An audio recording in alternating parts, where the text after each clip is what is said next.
December 17, 1944. Baugnez crossroads. Belgium. The field looked like nothing. A slight depression in the landscape south of the town of Malmedy, surrounded by bare winter trees, the ground frozen hard beneath a thin skin of snow. It was the kind of field that exists in thousands of places across Belgium and France and Germany. Unremarkable, unnamed, the sort of place that maps show only as empty space between roads. In that field, on the afternoon of December 17, 1944, 84 American soldiers were murdered. They were not soldiers in the way that a Hollywood script imagined soldiers. They were not frontline infantrymen hardened by months of combat. They were artillerymen, men of Battery B of the 285th Field Artillery Observation Battalion, driving south from the Hurtgen Forest in a convoy of 30 vehicles toward a new assignment. They were, in the language of military classification, rear echelon troops. Support personnel. The men who make the fighting troops possible by providing the targeting data, the logistics, the communications that turn individual units into an army. They were unarmed, or nearly so, in any meaningful tactical sense. They had surrendered. They had raised their hands. They had done what the rules of war said they should do when they were outgunned and outmaneuvered. They had submitted to capture and placed themselves under the protection of the Geneva Convention. The men who captured them did not recognize the Geneva Convention. Kampfgruppe Peiper, the armored battle group of the 1st SS Panzer Division Leibstandard SS Adolf Hitler, commanded by SS Obersturmbannführer Joachim Peiper, had been moving west since early morning, 17 hours behind schedule in the German offensive that history would call the Battle of the Bulge. Peiper was in a hurry. He needed to reach the Meuse River. He had no time for prisoners. He had no interest in prisoners. He had his men search the captured Americans, taking their watches, their wallets, their personal possessions, things the SS soldiers could use, things the SS soldiers wanted. And then, at a signal that has never been definitively attributed to a single order, the machine guns opened fire. 113 captured, 84 killed, 29 survivors, who played dead, or ran, or hid in the tree-line until the SS moved on. Every American soldier in World War II wore 2 dog tags. The name is informal. The official designation was identification tag, but dog tags is what they were called, and dog tags is what they remain called to this day. 2 small oval discs of metal, stamped with the soldier's name, service number, blood type, and religious affiliation, worn on a chain around the neck. The purpose was straightforward and somber. If a soldier was killed and his body was recovered, one tag stayed with the body to identify it. The other was collected by the unit for records purposes. They were the most personal object a soldier carried. More personal, in many ways, than letters or photographs, because the letters and photographs could be left in a pack, could be stored somewhere safe, could be mailed home. The dog tags were always there, against the skin, day and night, in combat and out of it, for the entire duration of a soldier's service. At Baugnez, and at other sites where Kampfgruppe Peiper killed American prisoners during the Battle of the Bulge, the SS soldiers took things from their victims. Watches were particularly prized. German soldiers, like soldiers everywhere, had a weakness for American-made watches, which were more reliable than German equivalents. Wallets, food, personal items of value, and in some documented cases, identification tags. The practice of taking identification from killed enemies was not universal, and its meaning varied. In some cases, it was simple theft. The metal had no intrinsic value, but a tag from a dead American had a kind of trophy quality that some SS soldiers found appealing. In other cases, the collecting of tags was more deliberate. A record of kills, a tally of enemies destroyed, maintained by men who had been conditioned by years of ideological training to regard American soldiers as enemies in the fullest possible sense of the word. Kampfgruppe Peiper was not a random collection of soldiers who happened to commit a war crime under pressure. It was an elite unit with a documented history of atrocity. On the Eastern Front, under Peiper's command, the unit had earned a nickname from Soviet forces, the Blowtorch Battalion, for actions against captured Soviet soldiers and civilians that the post-war tribunals would document in nauseating detail. Peiper himself had served as adjutant to SS Reichsfuhrer Heinrich Himmler. He was not ignorant of what the SS was doing in the occupied territories. He was part of the apparatus that was doing it. When Kampfgruppe Peiper moved west in December 1944, it brought with it the habits of the Eastern Front. 84 Americans paid the price. The survivors of the Baugnez massacre reached American lines within hours of the shooting. They were in various conditions. Some were wounded. They had been shot during the massacre and had survived by remaining still among the bodies, feigning death while SS soldiers walked among them, finishing off the living. Others had run for the Treeline when the first shots were fired and had escaped in the chaos and smoke.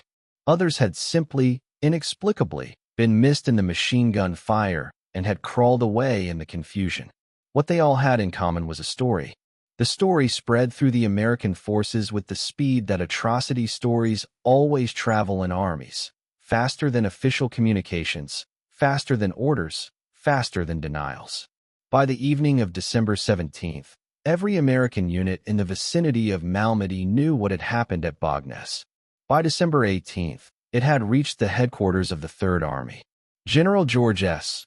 Patton heard the report of the Malmedy massacre on December 18, 1944. His reaction was documented by members of his staff who were present. He did not shout. Patton was capable of extraordinary, theatrical rage. The incident with the slapped soldier in Sicily in 1943 had demonstrated that clearly enough, and the Army had paid a significant institutional price for it. But the rage he displayed in response to the Malmedy report was not theatrical. It was the quiet, controlled fury of a man who had spent his career in an organization built on the concept of the honorable treatment of prisoners, and who had just been told that 84 Americans had been murdered after they surrendered. His immediate response was practical rather than rhetorical. He ordered the investigation to be thorough and documented. He ordered that the survivors be interviewed formally, with their testimony recorded. He understood, because he was, whatever his other qualities, a serious military professional, that the evidence gathered now would be needed for the war crimes trials that he fully expected to follow the war's end. He was right. The testimony of the Malmedy survivors formed the core of the prosecution case at the Dachau trials of 1946, where all 74 SS defendants were convicted and 46, including Peiper himself, were initially sentenced to death. But Patton's practical response existed alongside something else, something personal. George Smith Patton Jr. was, by December 1944, a legend in his own lifetime, which is always a complicated thing to be. The legend was not entirely fabricated. He was genuinely one of the most gifted operational commanders of the war, possibly the most gifted. His ability to read the battlefield, to understand the geometry of armored maneuver, to push his men and his vehicles farther and faster than any other commander thought possible, had been demonstrated in Sicily and in the breakout from Normandy and in the race across France, and would be demonstrated again, definitively, in the drive to Bastogne. But legends develop a life of their own. The ivory-handled pistols, he insisted they were ivory, not pearl. Pearl grips are for pimps, he is supposed to have said, in one of the many quotations attributed to him that may or may not be verbatim. And the helmet liner and the riding crop and the theatrical speeches, these were a performance. Not an insincere one. Patton believed in performance, believed that commanders had an obligation to make themselves visible and legible to their men, believed that the theater of command was part of command. But the performance could obscure the reality. The private man was more complex. His letters to his wife Beatrice are the best evidence of this. They are honest, sometimes vulnerable, always direct. He wrote to her on April 12, 1945, "I love war and responsibility and excitement. Peace is going to be hell on me." He wrote it the same day he visited Ohrdruf concentration camp and vomited at what he saw. Both statements are true. Both are the same man. The private man had a code. The code was professional, not sentimental. Soldiers fight, soldiers surrender, prisoners are treated according to the rules. The rules existed because without them, War became something that could not be ended, a cycle of atrocity and reprisal that fed on itself until nothing was left. Patton had studied military history with the seriousness of a scholar. He knew what happened when armies stopped observing the rules. He had seen it on the Eastern Front in the intelligence reports. He had, by December 1944, heard the early reports of what was happening in the concentration camps. When 84 Americans were murdered at Baugnez, it violated Patton's code at the deepest possible level. The bodies at Baugnez remained in the field for weeks. The Battle of the Bulge was still being fought. The crossroads at Baugnez changed hands multiple times in the weeks after December 17th. American forces could not safely reach the site to recover their dead until late January 1945, when the German offensive had been definitively broken and American forces had retaken the ground. What the recovery teams found when they reached the field documented the massacre in precise detail. The bodies were where they had fallen, preserved by the winter cold. The forensic evidence, bullet trajectories, wound patterns, the arrangement of the bodies, was consistent with the survivor testimony. Men shot while standing in a group, then shot again at close range while lying on the ground. And from their bodies, certain things were missing. The investigators who processed the Baugnez site documented what the SS had taken from the dead and what they had left behind. Wallets, in many cases, had been emptied of cash and personal items. Watches were gone from wrists. Some of the men had been stripped of other valuables. The practice of taking identification tags was documented as part of a broader pattern. It was not unique to Baugnez. Throughout the winter campaign, American units reported finding German soldiers in possession of American dog tags, taken from killed or captured Americans as trophies, as records, as the grim currency of a war that the Waffen-SS was fighting without reference to the conventions that were supposed to govern it.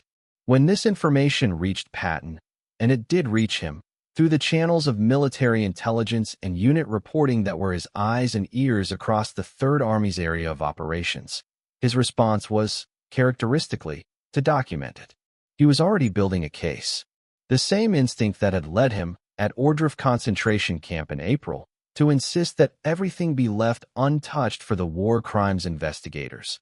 The instinct of a military professional who understood that the evidence gathered now would be the evidence used in courtrooms later, led him to treat the Malmedy massacre evidence with the same rigor. General Patton wanted the scene documented for possible future war crimes trials, wrote Private Joseph Simboli of the 89th Infantry Division, one of the soldiers who helped process the Ohrdruf site. The same approach was applied to Baugnez. George Patton was a prolific writer. He kept a diary. He wrote letters to Beatrice that were extensive and honest. He issued orders and memoranda that have been preserved in the National Archives. He gave speeches that were recorded, in whole or in part, by the men who heard them. What does the documentary record show about Patton's response to the killing of American prisoners? The record is clear on several points. On the Biscari massacre of July 1943 in Sicily, where soldiers under his command killed dozens of Italian and German prisoners, Patton's diary entry was revealing. He had given a speech before the massacre in which he had said, according to survivors, that men who tried to surrender after having held us up should be killed. He was subsequently investigated. He denied responsibility. He was cleared. But the speech, and its interpretation by the men who heard it, was part of the context. On the Malmedy massacre, Patton's documented position was different. These were his men who had been killed, prisoners of war under American protection. The contrast with his attitude toward German prisoners was stark. Whatever Patton may or may not have said about enemy prisoners, the murder of American POWs activated something else in him entirely. His staff documented that after the Malmedy report, Patton's standing orders regarding the SS specifically were reviewed and tightened. His approach to the investigation was meticulous. His fury, controlled, professional, documented in its practical rather than emotional expression, was directed at ensuring that the men responsible would face consequences. Those consequences came. The trial of 74 SS members connected to the Malmedy massacre and related killings began at Dachau on May 16, 1946. All 74 defendants were convicted. 46 were sentenced to death, including Joachim Peiper. The convictions were secured, in significant part, by the evidence that American forces had gathered in the field, the survivor testimony, the forensic documentation, the physical evidence recovered from the massacre site. Evidence gathered because Patton and commanders like him had understood from the first days after Malmedy that what had happened there needed to be documented. Whether all the sentences were carried out is another story, and a troubling one. By 1954, Peiper's death sentence had been commuted. By 1956, he was free. He was killed in France in 1976, in what was believed to be a reprisal attack by French resistance veterans who had not forgotten his record on the Western Front. Justice, in the aftermath of war, is rarely as clean as the courtrooms suggest. April 4, 1945. The 89th Infantry Division and the 4th Armored Division, both part of Patton's Third Army, entered a small forced labor camp near the town of Ohrdruf in Thuringia, Germany. They could smell it before they saw it. Private Joseph Simboli, who was there, wrote decades later, "It was a beautiful, sunny morning in Ohrdruf, Germany." He wrote it as irony. The contrast between the spring day and what they found was the kind of contrast that lodges in memory and will not leave. The sun was out. The trees were beginning to bud. And on the ground before them were 30 or more bodies, still in the positions they had died in, shot by the SS guards in the hours before the Americans arrived. The camp was a subcamp of Buchenwald. It had held approximately 12,000 prisoners as recently as late March. As American forces approached, the SS had marched most of the prisoners away, those who could walk. Those who could not walk were shot. The camp's documented prisoner population had included Jews, political prisoners, and forced laborers from across occupied Europe. They had been worked in tunnels being built for an underground Nazi communications headquarters. When the 4th Armored Division arrived on April 4th, they found the dead and a handful of survivors too sick to have been marched away. 8 days later, on April 12, 1945, Generals Eisenhower, Bradley, and Patton visited the camp. What happened at Ohrdruf on April 12, 1945, is one of the best documented moments in the careers of all three men. Eisenhower, according to every account, forced himself to look at everything. Every room, every body, every piece of evidence. He was white-faced, described as visibly shaken, but he did not look away. He understood, the insight of a man who thought institutionally, that he was creating a record that would be needed. "I made the visit deliberately," he wrote to General Marshall 4 days later, "in order to be in position to give first-hand evidence of these things if ever, in the future, there develops a tendency to charge these allegations merely to propaganda." Omar Bradley was revolted. George Patton vomited. In a letter to his wife Beatrice, Patton wrote, "Ohrdruf was the first, and all of us prayed the last, concentration camp any of us would ever see. No such luck. He was right that it was the first. He was right that it was not the last. Within days, his forces would liberate Buchenwald itself." The scale of what was being discovered expanded week by week. Patton's response to Ohrdruf was documented specifically in relation to the camp's local German population. He ordered, that the mayor of Ohrdruf and his wife tour the camp and see what had been done there in their name, in their town, by the regime that the German people had supported. The mayor and his wife did so. The next morning, both were found dead, apparent suicide. Whether that outcome was what Patton intended is unclear. Whether it was what they deserved is a moral question that the Ohrdruf survivors, if asked, would have answered without hesitation. The Malmedy massacre was the most notorious single incident of the Battle of the Bulge campaign in which American prisoners were murdered. It was not the only one. The trial that convicted the 74 SS men at Dachau in 1946 was formally the Malmedy massacre trial, but its scope was broader. The prosecution documented that Kampfgruppe Peiper had committed similar killings at multiple sites during its advance. At Hansfeld, where American prisoners were also executed. At Baugnez, where a fuel depot was seized and American prisoners summarily killed. At Stavelot, where Belgian civilians were massacred.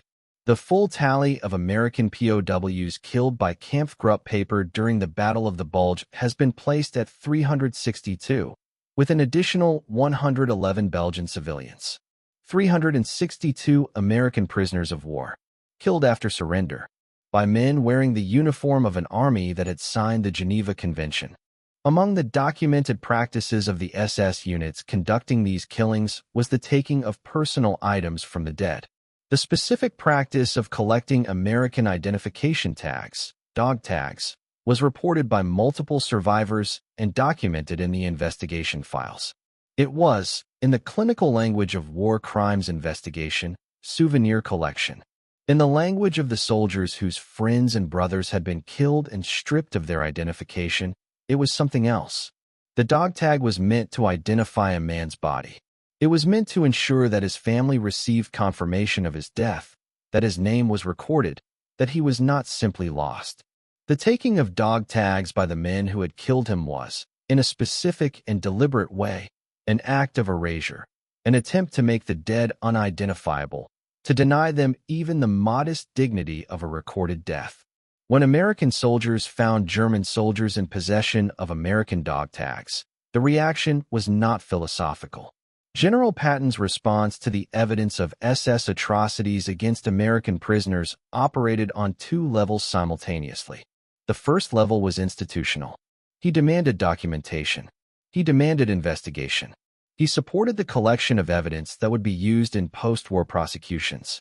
When American forces liberated concentration camps, he insisted, personally, specifically, that the evidence be preserved and that witnesses to it be created. He ordered units not on the front line to visit Ohrdruf specifically so that the soldiers could not later be told they had not seen it, could not later claim ignorance of what the war had been about.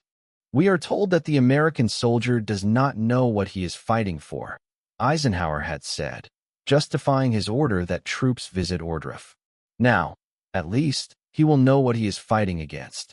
Patton's version of the same sentiment was characteristically less polished. His letters and diary entries from this period document a rage that was not theatrical but genuine. The rage of a man who had spent his career in an institution with rules, watching those rules violated in the most systematic and deliberate way imaginable. The second level was personal. Patton had a complex relationship with death. He had been around it for decades, had sent men to their deaths in Sicily and France and Belgium, had made the calculations of command that determine who dies and who lives. But there was a difference, in his code, between men who died in battle and men who were murdered after they had surrendered. The former was the cost of war. The latter was a crime. The war crimes trials at Dachau were Patton's institutional legacy on this question. The evidence that his forces had gathered, methodically, persistently, under his direction, was the foundation of the prosecutions. All 74 defendants in the Malmedy case were convicted. Whether Patton considered this justice is not recorded. He did not live to see the trials. He died on December 21, 1945, 12 days after a road accident in Germany, 6 months after the war's end. He had lived long enough to see the victory and to begin, already, to be bored and diminished by the peace. He had not lived long enough to see Peiper walk out of prison in 1956. Whether that would have surprised him is a question that answers itself. In January 1945, after the Bulge had been broken and American forces had retaken the Baugnez crossroads, the Graves Registration Service moved in to recover the American dead. The bodies had been in the field for weeks. The winter had preserved them. They lay as they had fallen, or as near to it as the limited disturbance of the intervening weeks allowed. 84 men, most of them shot multiple times. The primary fire of the machine guns, the secondary fire of pistols that SS soldiers had used to confirm kills among the bodies. The Graves registration personnel processed each body individually. They documented injuries. They recorded the presence or absence of personal effects. They collected whatever identification remained. Dog tags were present, other documents were not. The documentation of what was missing, what had been taken, was part of the evidence record. Personal items. Identification in some cases. The mundane record of what a man carries and what is done with it after he is killed. The names of the dead were established. Families were notified. 84 families across the United States, in Ohio and Texas, in New York and Georgia and California, and all the other states that had sent their sons to Belgium, received the telegram that no family in wartime ever wants to see. The Western Union messages were standardized. They did not contain details. They said that the soldier had died in the service of his country, and they conveyed the regrets of the Secretary of War. They did not say that he had surrendered and been shot. They did not say that his personal possessions had been taken. They did not say that his identification had been removed. Those details were for the investigators. The families got the bare minimum of the truth. The dog tag was a piece of metal, pressed steel, stamped with a name, a number, a blood type. It was worth nothing in any material sense. You could not spend it. You could not eat it. You could not use it for anything practical. What you could do with it was remember the man whose name was on it. That was its purpose. Not for the man wearing it. He knew his own name. For the people who would find his body, if his body was found. For the record. For the family. For the official acknowledgement that a specific human being had existed, had served, had died in a specific place on a specific date. When SS soldiers took dog tags from American dead, whether at Malmedy or at any of the other documented sites, they were not taking valuables in any conventional sense.